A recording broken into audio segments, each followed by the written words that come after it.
As a child, the house made me uncomfortable in a way I couldn't put into words.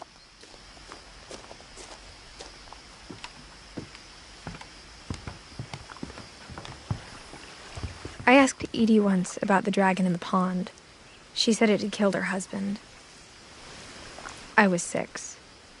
It seemed like an odd joke to me even then.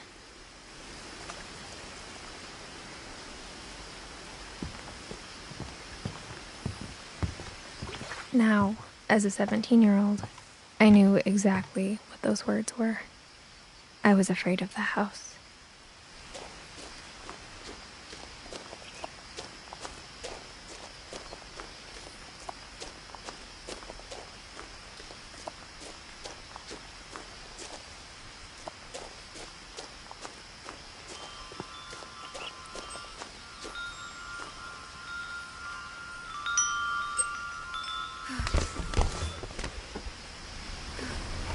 Crawling through the doggy door used to be a lot easier when I was 11.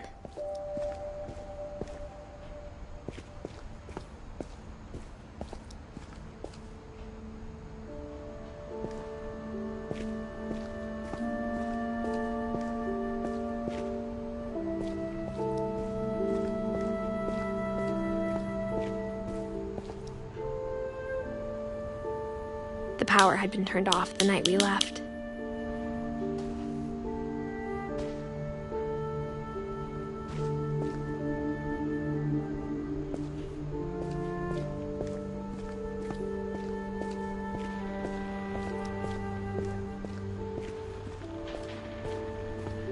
For the first time in years,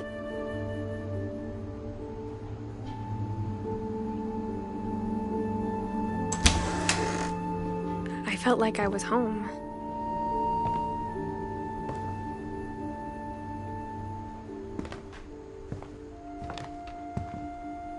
But instead of a family, there were just memories of one.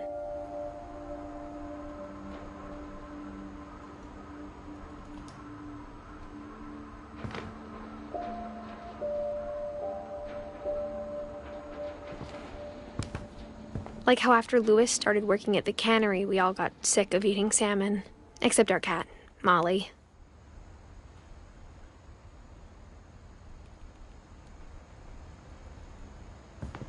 Or how only one restaurant would deliver to our house, so we had Chinese a lot.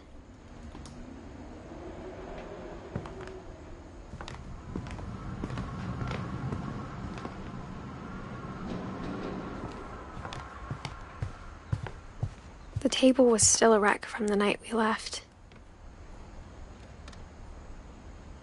It was like a bomb had gone off, killing everyone but sparing the furniture.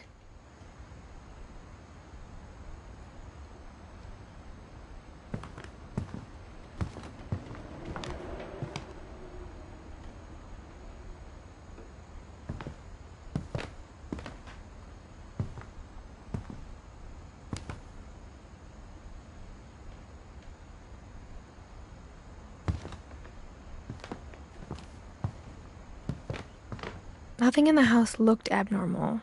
There was just too much of it, like a smile with too many teeth. Even the fireplace had a story. Edie told me the bricks came from the original house, after it sank.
Great-Grandpa Sven built a music box for Barbara, along with the rest of the house.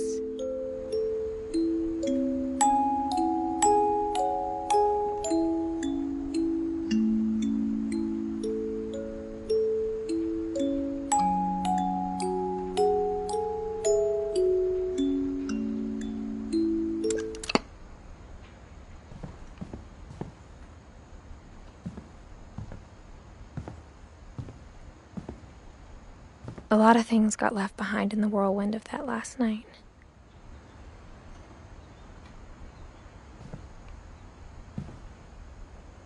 My mom wasn't much of an optimist, but she never stopped believing that my brother Milton was alive.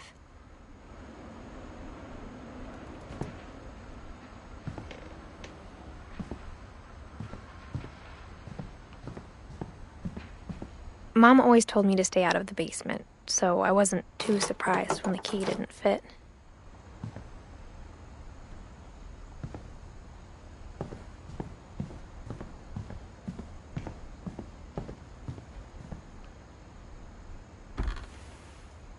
Edie told me once that every Finch who ever lived is buried somewhere in the library.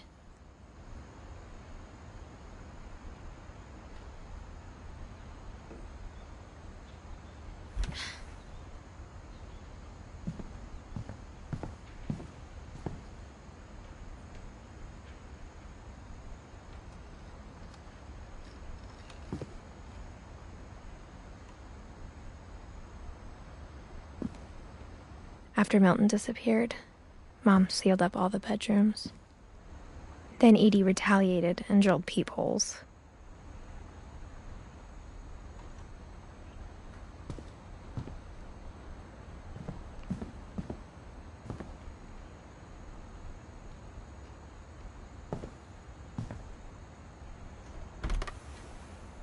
Molly always seemed like a girl I could imagine being friends with, if she hadn't died in 1947.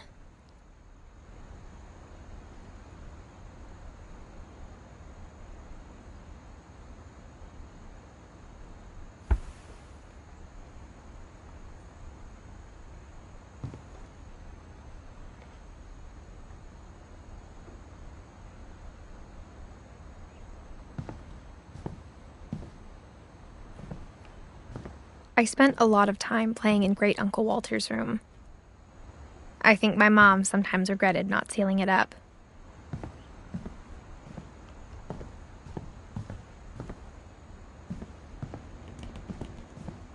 Lewis told me there were secret passages, but I never believed him.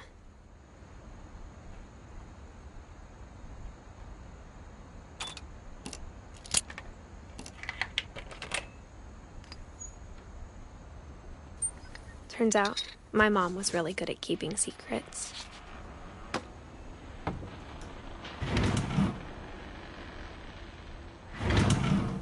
Now it was time to find out what my mom had been afraid of.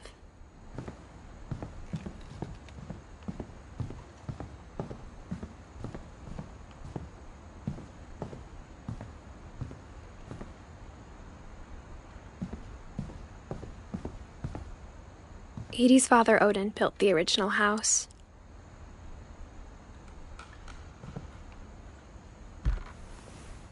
Barbara was a child star for 2 years, until America grew out of it.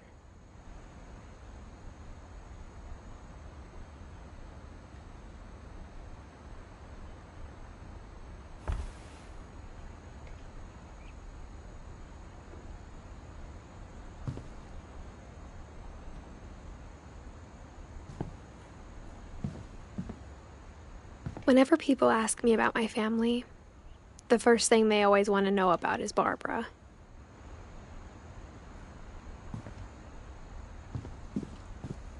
Mom must have locked the third floor stairs on the night we left.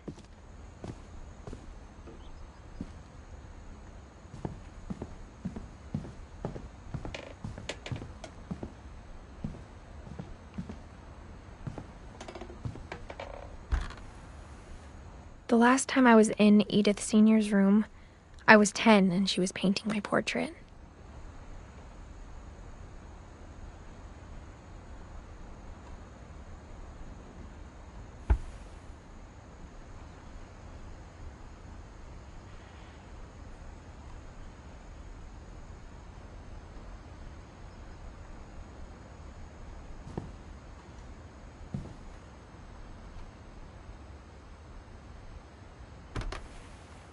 My Grandpa Sam spent 7 years sharing a room with his dead brother, Calvin.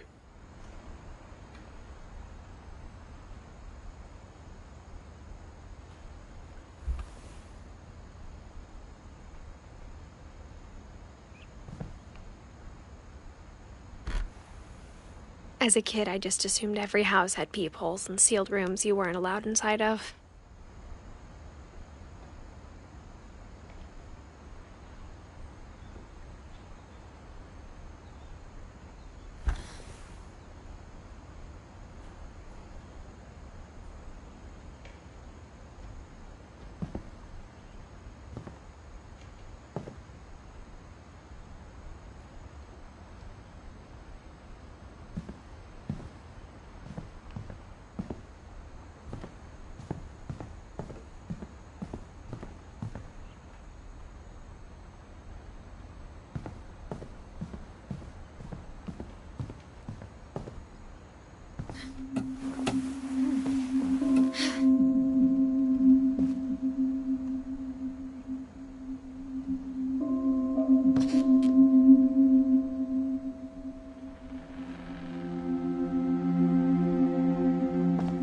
Reading this, maybe it sounds like I had a plan.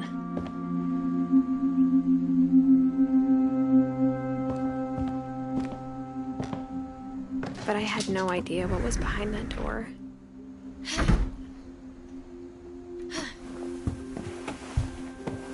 Just like I had no idea where all this was gonna lead.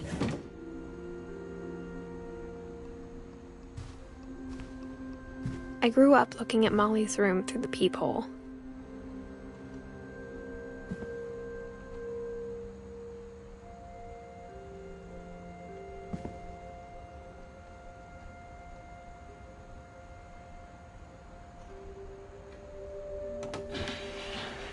Molly's gerbil had a tiny bedroom with its own even tinier gerbil cage.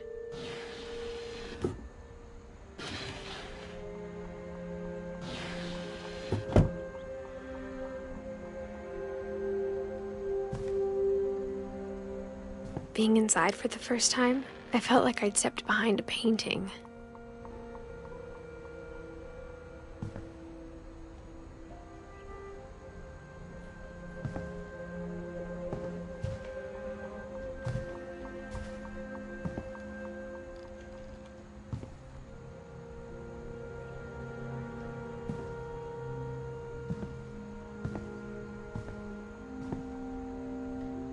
I got the sense Edie had spent a lot of time here, before my mom sealed the doors.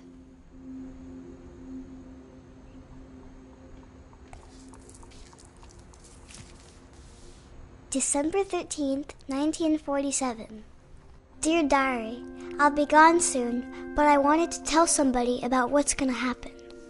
It started when Mom sent me to bed without dinner. I woke up and I was starving, so I looked around for something to eat. The gerbil food was dry, but I didn't mind it.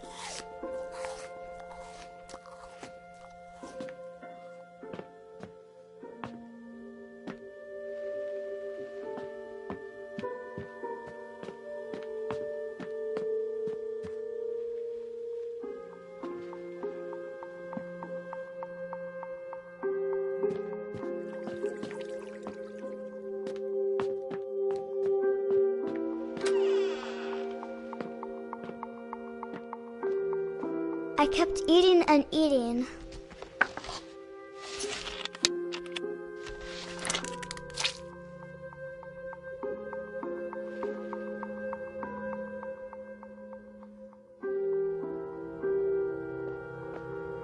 I ate a lot of things that night.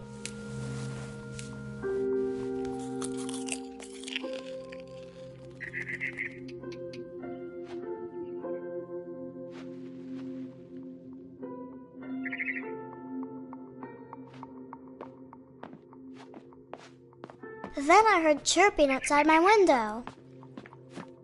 It was a barn swallow going back to her nest.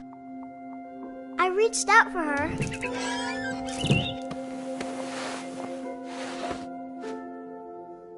And suddenly, I was a cat.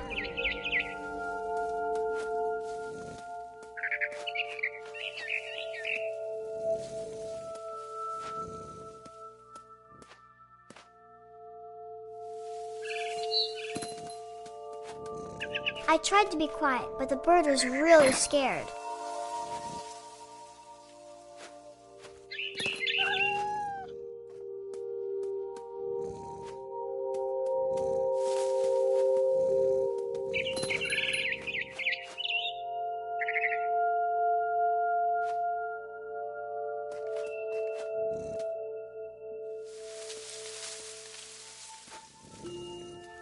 Mom and Dad didn't even look at me.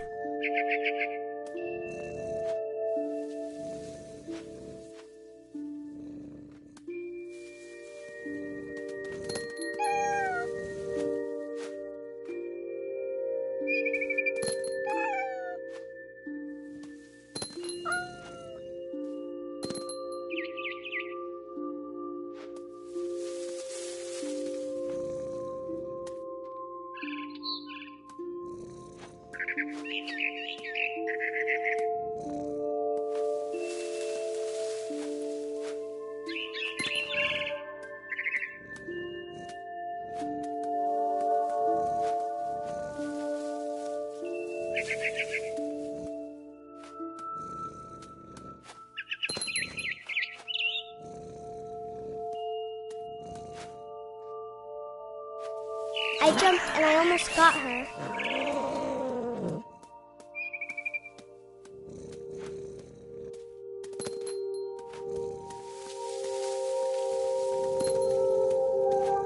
I could tell she was getting really tired.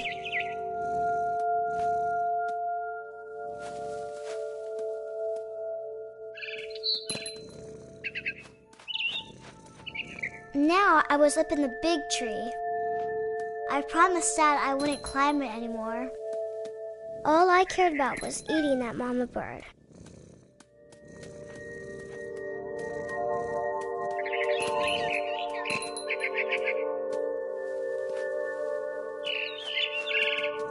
I gobbled her up. And suddenly, I was an owl. First, all I heard was the wind. Then I heard little teeth nibbling in the grass.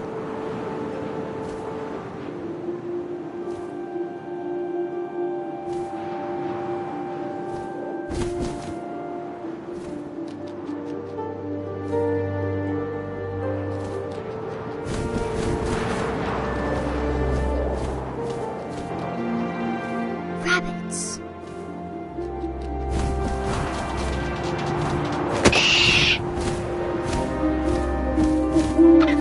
I imagined his face looking up and seeing mine through my talons.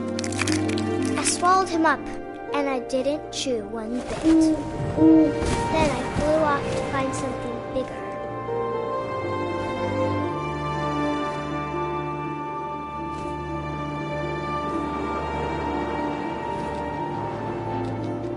A mama rabbit.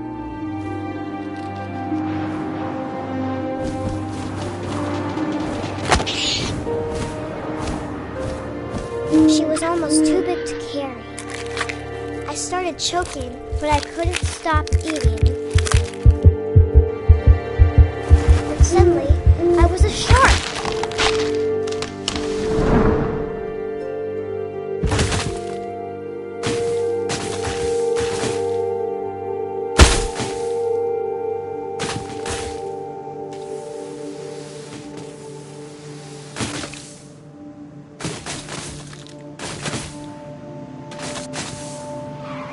I rolled off a cliff and into the ocean. Now, I was hungrier than ever.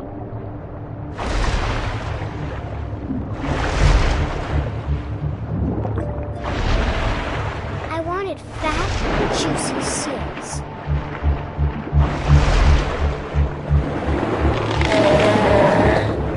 I tore off her flipper, and it tasted really good.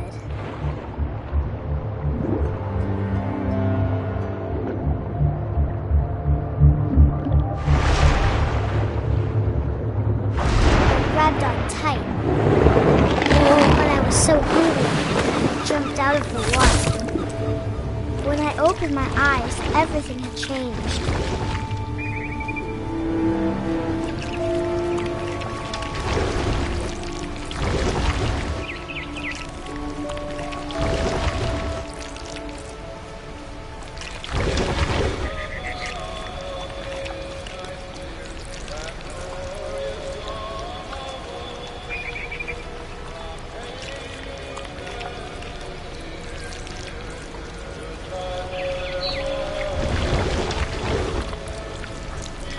Now I was a monster, and I smelled people everywhere.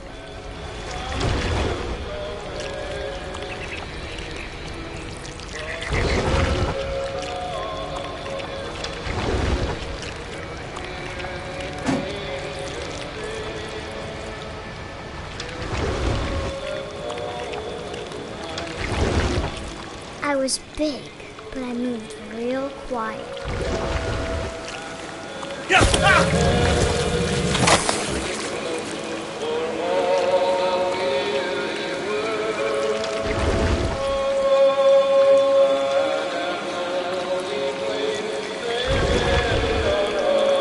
I wanted to stop, but also I didn't.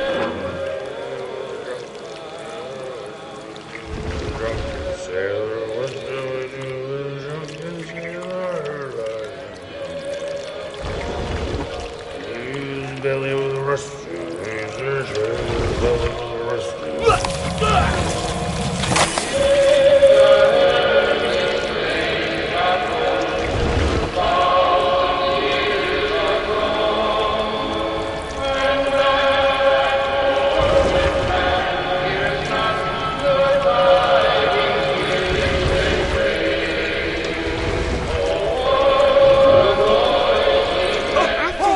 Passenger, I was still hungry. And to cross the water, I smelled something new. Something I had to have, so I swam towards it.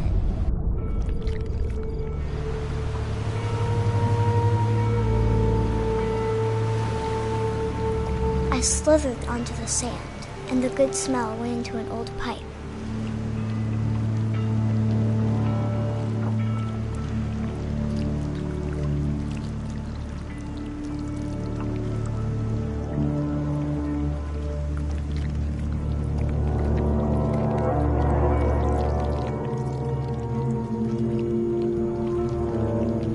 I got closer and closer.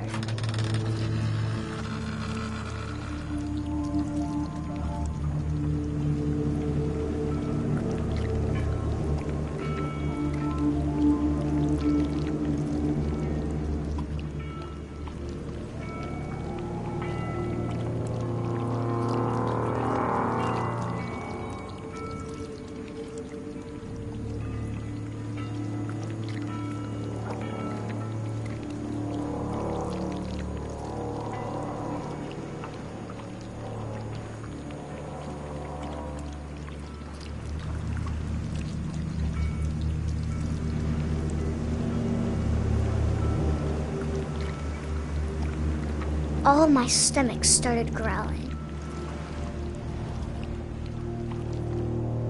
And suddenly, I was me again. I held my breath for a long time, but I couldn't hear anything. I think it's waiting for me to fall asleep. But it's not going to wait much longer. It needs to feed, and we both know I will be delicious.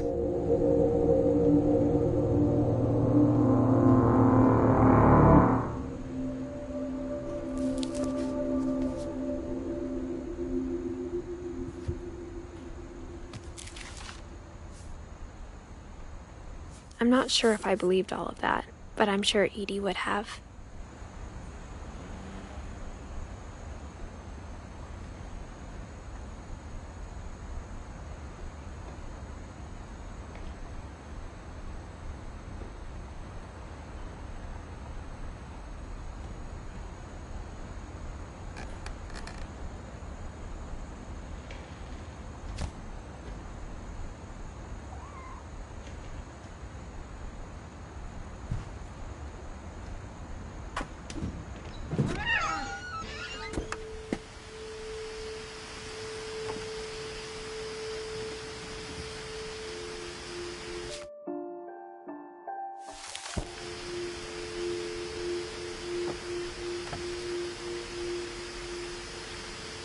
This will be obvious later, but my mom never told me any of these stories.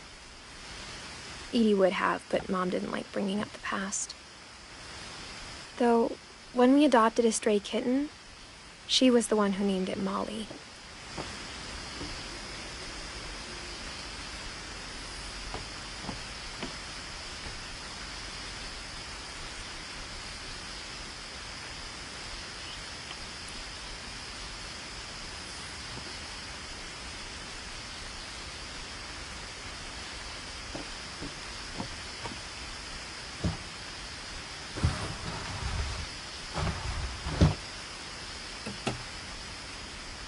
I spent a lot of time in Great-Grandma Edie's room.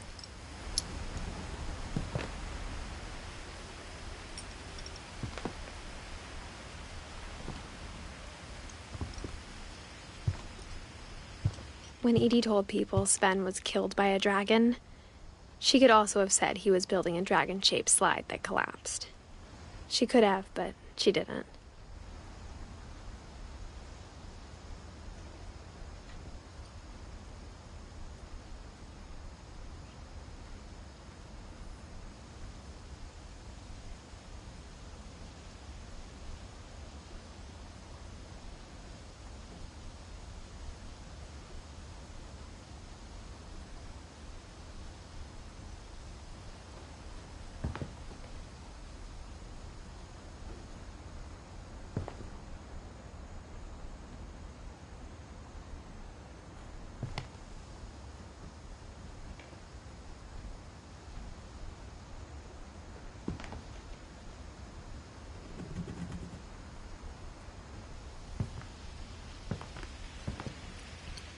One summer, they evacuated the island, but Edie refused to go.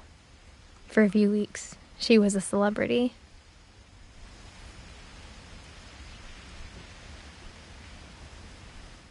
I hadn't thought of myself as Edith Jr. for a long, long time.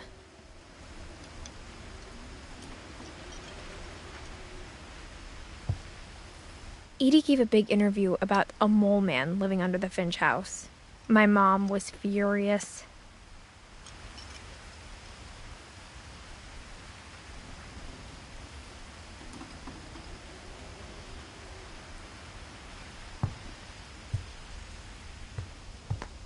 Even in her 90s, sometimes Edie seemed a lot younger than my mother.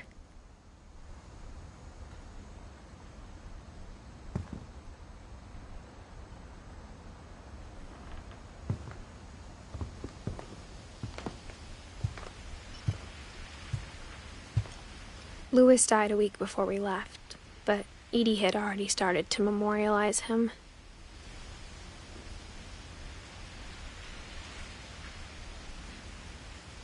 Edie knit me a new pair of gloves every year, just in time to replace the old ones.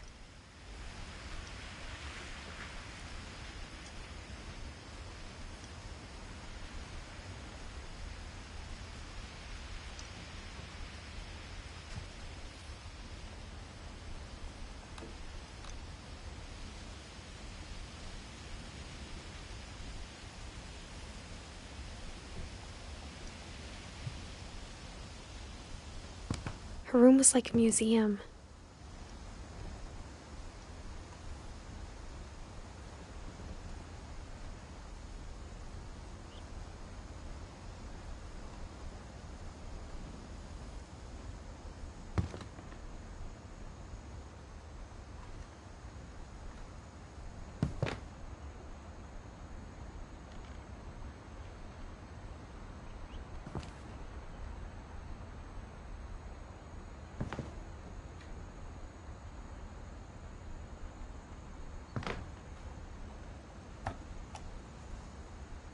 For 500 years, the Finches have been famous throughout Norway for their fortune and misfortune.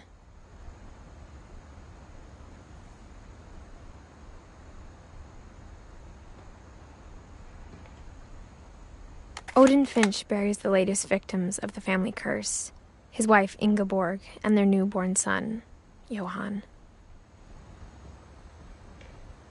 On January 7th, 1937, he set sail with his family and his house hoping to leave the curse behind. But 40-foot waves off the coast of Washington send the house and Odin to the bottom of the sea.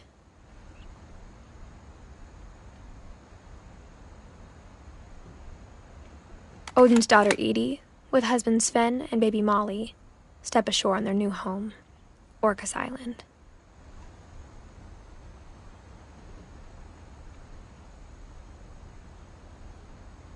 Odin Finch is the first to be buried in the new family cemetery.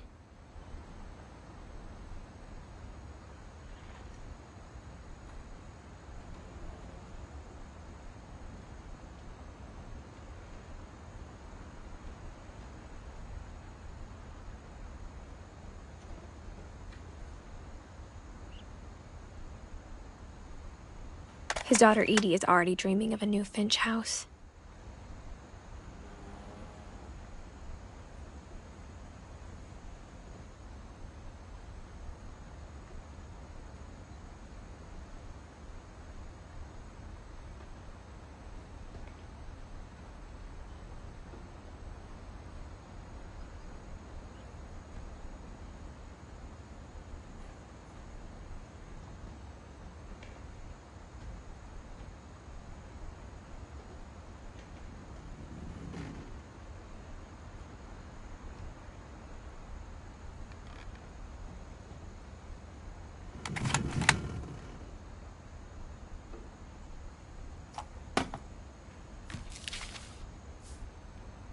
Whatever's wrong with this family, it goes back a long ways.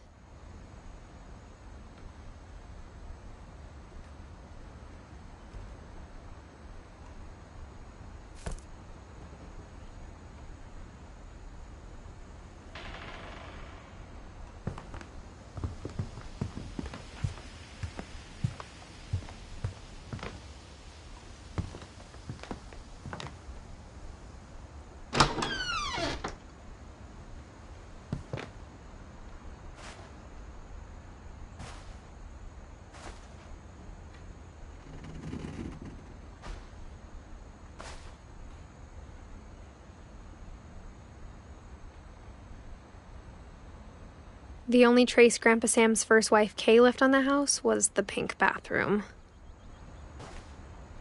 It was a pretty big trace.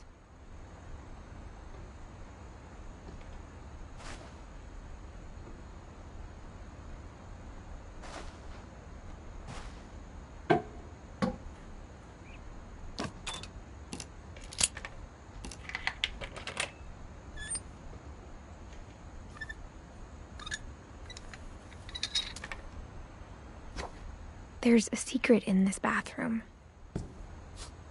It's in the last place you would look. It isn't in the cupboard.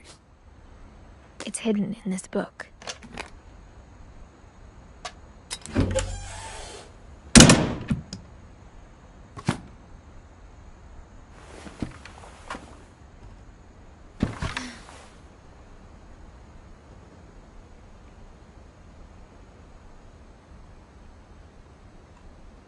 Sven gave Sam an old camera he'd refurbished. He never put it down.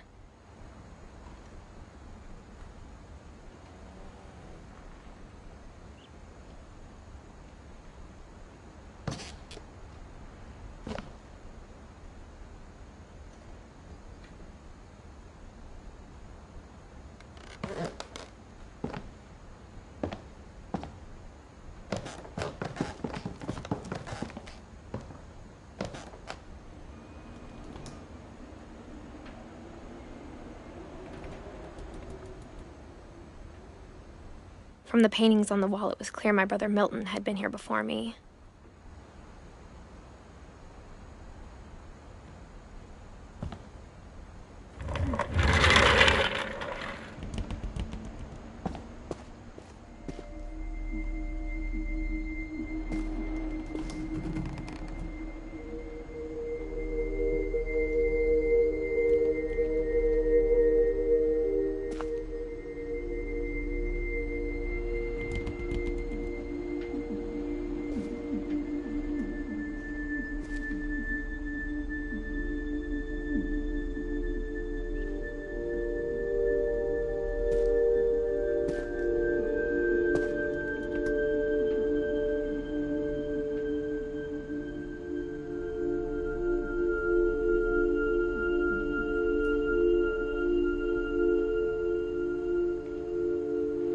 I knew Grandpa Sam had a twin.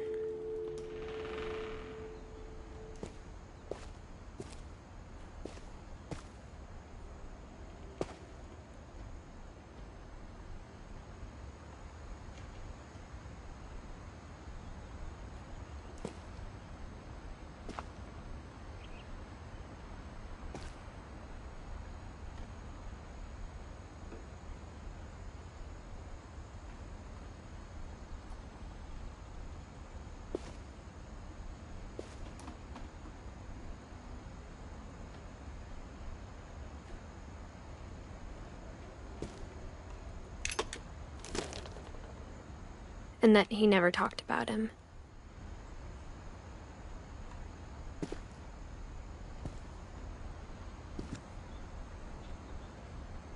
I guess my grandpa didn't like history any more than my mom did.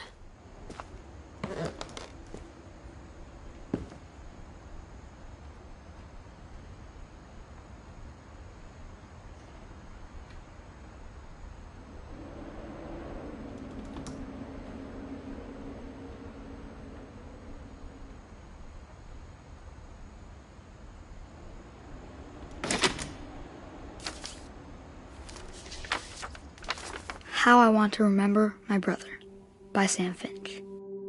The thing I remember is that when he made up his mind, that was it.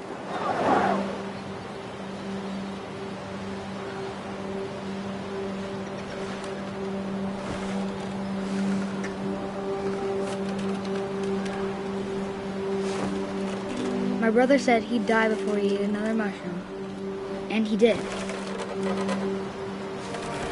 At Barbara's funeral, we swore he'd never be afraid again, and he wasn't. I think Calvin always wanted to fly. Sam! Calvin! Dinner's ready! Coming! But that day, he finally made up his mind to do it. I told him going around was impossible. Maybe if I hadn't said that. Calvin! I'm not gonna tell you again! Maybe if the wind hadn't picked up. Then maybe he'd still be here. But I doubt it. I think he'd already made up his mind. That's what I want to remember about my brother.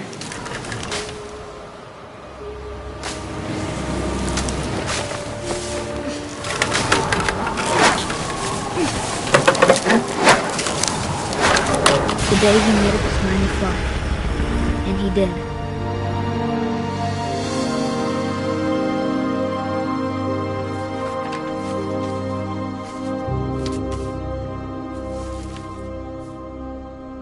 Calvin's story felt strangely familiar. When I was younger, I remember trying to do the exact same thing.